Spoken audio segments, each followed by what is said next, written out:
In this video, I'm going to show you how to withdraw TikTok shop balance from refunds.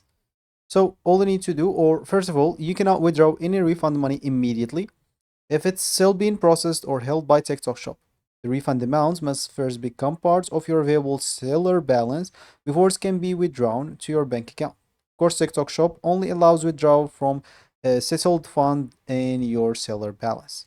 So first of all, you'd like to open your TikTok shop seller center, sign in into that. Then you would like to go to finance. Once you go to finance, you'll be able to see how much, as an example, available balance that you have. So check how many balance that you have, as example, available balance, total balance, withdrawal amount.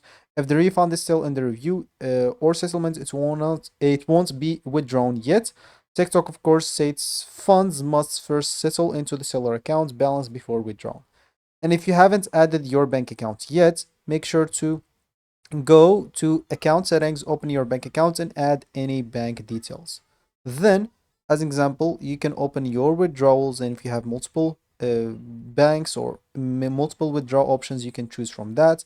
And basically, from there, you can choose how much you want to withdraw and click on continue and withdraw it. And then you will be able to see that it's basically withdrawn or not. So the last you can withdraw basically the money. Enter the withdrawn password and select your bank account and confirm that's withdrawal. Of course, all you need to do now is just wait for the transfer. After submitting, you will have to wait for processing. Check your bank account, monitor withdrawal status in finance, and processing times vary by region and account status. And of course, many people have some common issues like the refund balance not withdrawn. This usually means the refund is still processing or funds have not settled yet, and there is a reserved all hold on the account, so you'll have to check for that if you have that issue. So basically, that's how you draw money from TikTok shop balance from refunds. I hope you like it. Thank you for watching and goodbye.